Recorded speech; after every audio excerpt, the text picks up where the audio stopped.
Page 13, in a department store. We're getting some practice of moving the hands around.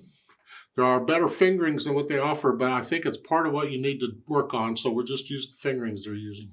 So I look it over and I see it's 3 pages long. So you might think, okay, it's 1 page long. But remember, there's a symbol for the end of a piece. Look at the bottom of page 12. At the very end of the last line, you see a thin and thick bar line.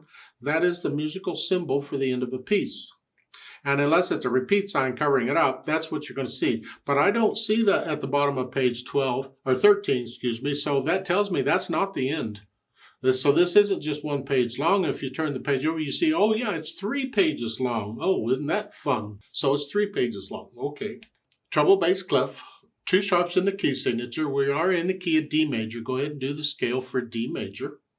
1 octave up and down is fine. 4/4 time signature. Right hand first, we're here. So all the F's and all the C's are going to be played as sharped. So it's 1, 2, 3, and 1, 2, 3, 4. 1, 2. Just move up into this position. 1, 2, 2, 3, 4. And then second line, move back down. See, this moving up and down is part of what you need to practice. Third line, now you're here. 1, 2, 1. And again, I'm using third finger on both. 1. Okay. Now, top of page 14, just come down. It's C natural. You need the natural sign because there's a C sharp in the key signature. Yeah. Now, in the second line, 8th notes, and I'm in this position now, and you'll notice the key signature changed. At the end of the first line, they have the double bars. That's the end of a section. And then you have a sharp sign and a natural sign. That's their way of telling you they're changing key signature. In other words, they're taking 1 sharp away. So in the second line, there's only 1 sharp. Now we're in the key of G major here. So only the F's are sharped. And going on in the second line, last measure, stay here, just cross over. Because I got to be back here in the third line. Now at the bottom of page 14, and then reach up. 3, 4. I'm staying right here. 2, 3, 4. 3, 4. Right there. Now the second line on page 15, I get C sharp. Now reach down and come down. I crawled down here. Last line on page 15, it's here. Crossover 1, 2, 3, 4, 1.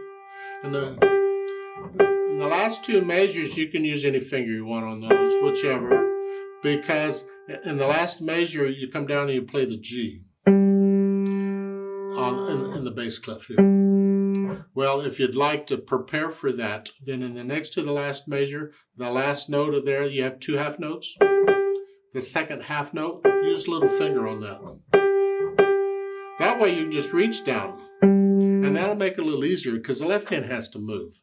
And that's the way you can focus more on what the left hand is doing and you're just reaching out in the right hand. It helps it out a little bit. Speaking of left hand, well, we're starting here. 1, 2, 3, 4, 1, 2. Just reach up. Just reach up and move. Same, we're using 5, 3, 1 on these.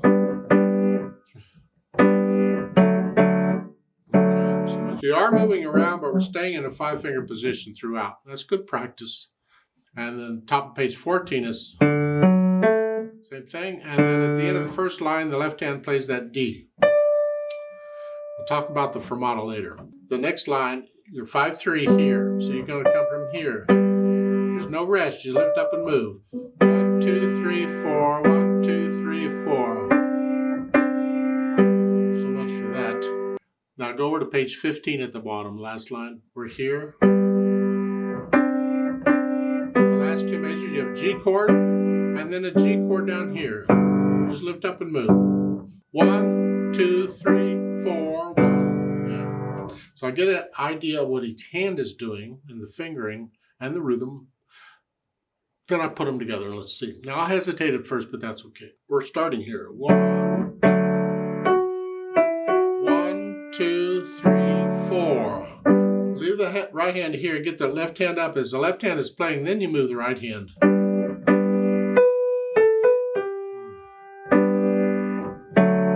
So I'm moving one hand at a time. Don't try and move them together. There's no need for that.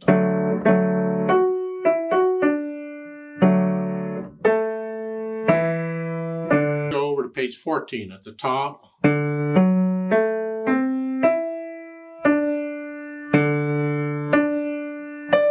Go ahead and get the right hand up here. Just kind of hover over close to where you need to be so you can focus on moving the left hand because there's no rest.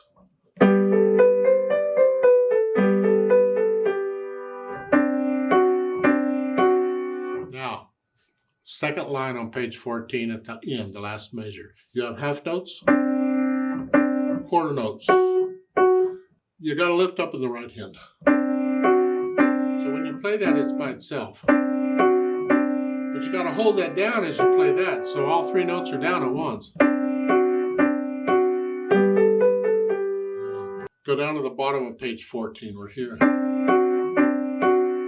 2, 3, 4.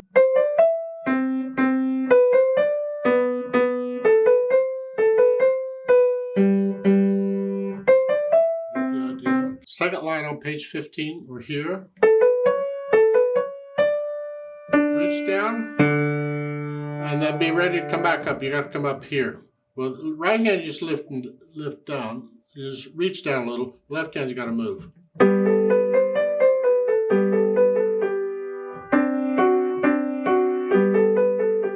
And then the last two measures at the bottom of page 15. You're here. Finger. Now get ready here because I got to focus on moving the left hand. So I'm here. I'm going to focus on this because this I'm just reaching down. I don't want to move both hands like that if I can help it. And we don't need to. Now once I have the hands working together, then I'll go back over and say a line or so at a time and I'll get rid of any hesitations. No hesitations. And once that's taken care of, then I'll think about the articulation. Here at the beginning, you just play them.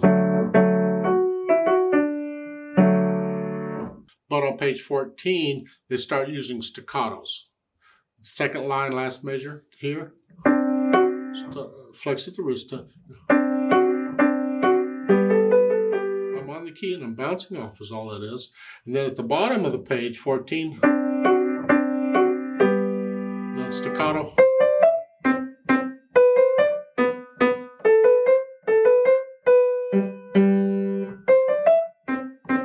Add in the staccatos. And after the articulation, I think about the dynamics. It applies to the melody, which for the most part is the right hand.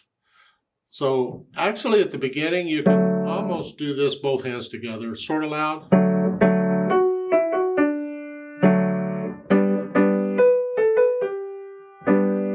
But on page 14, second line, it's the right hand we want to hear. This needs to be soft. See, now this can come up. Because it's melody. But soft. Can you do it moderately loud?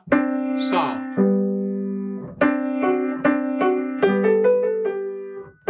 And then at the bottom of the page, page 14, third measure, you come down moderately soft, both hands.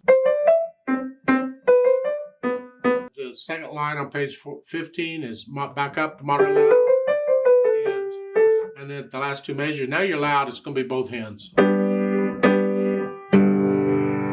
Whatever you think loud is. Not super loud, just loud. The song actually ended on the third measure of the last line.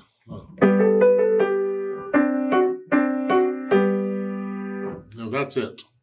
This last couple measures is kind of an afterthought. Here. That's all that is. And then the speed.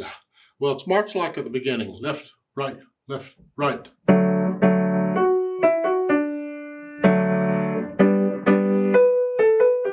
Then on page 14, on the second line, now it's happy and light, where you can go a little faster, just a little. How fast can you do those eighth notes evenly and controlled? Don't go faster than that.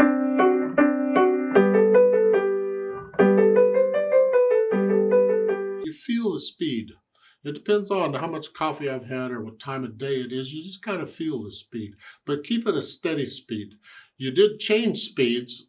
The first part of this is a little slower than the second part, but just a little bit, not much. Now we have to deal with a page turn, because at the bottom of page 13, you're top of page 14, and we don't want to mess up the beat. We got to get the page turned without messing up the beat. The question is, how do you do that? Well, there's a few options. The best option, the first option, is always just memorize it. Memorize the piece, or at least memorize page 13. Then you don't have to deal with it. Otherwise, if there's somebody there who can turn the page for you, that's nice. That helps. If you have to turn the page yourself, then we got to figure out what we're going to do here.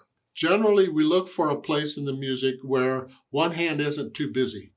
And we use that hand to turn the page while the other hand is playing. And you can practice page turns all the time, because it's important to keep the beat steady. And when you turn page, you got to make sure the page is going to stay. It's not going to open up and flop around, whatever.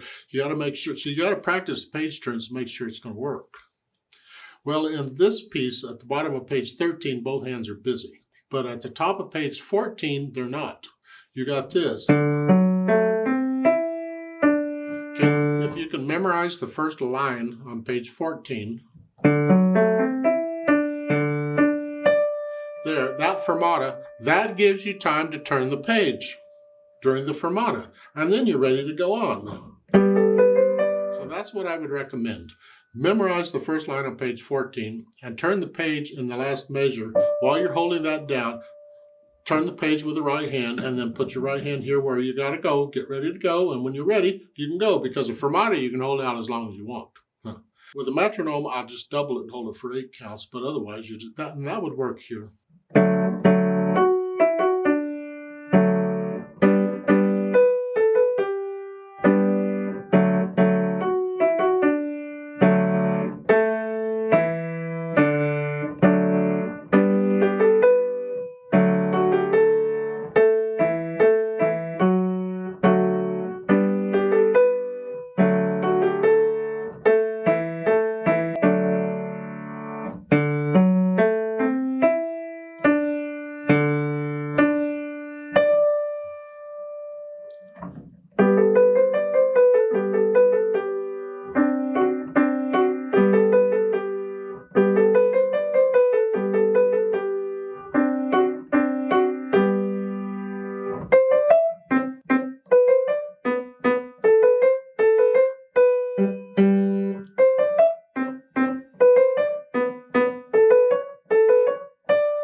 Let's play this together slowly and check the notes and the rhythms.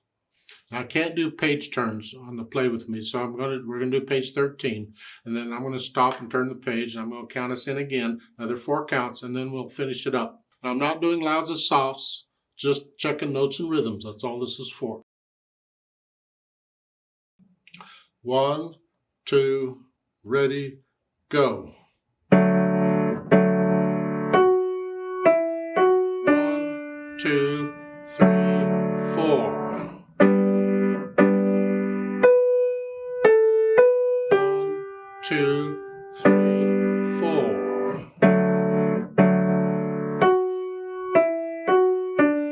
2, 3, 4. 2, 3, 4.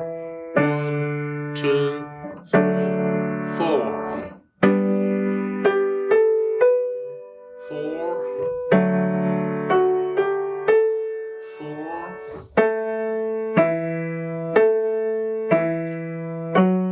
2, 3, 4, 4, 4,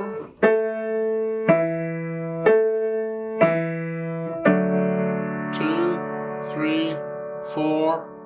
Stop and turn the page. 1, 2, ready, go. 1,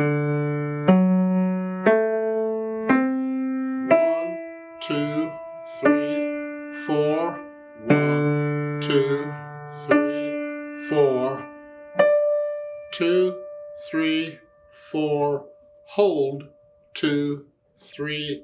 Go on.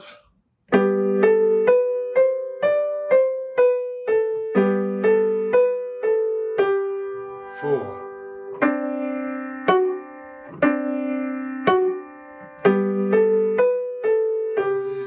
4.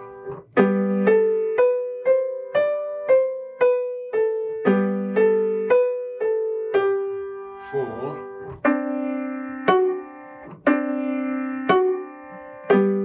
2, 3, 4.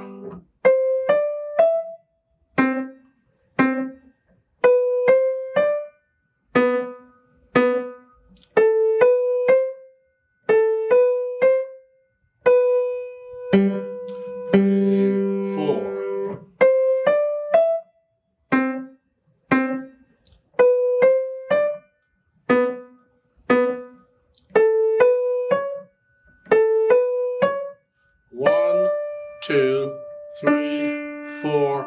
1, 2, 3, 4.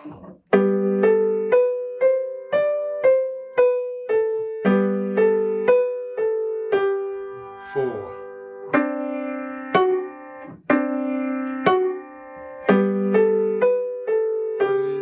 4.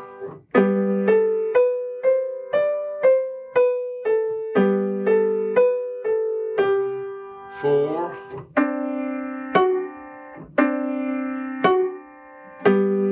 2, 3, 4. 2, 3, 4. 2, 3, 4. Off.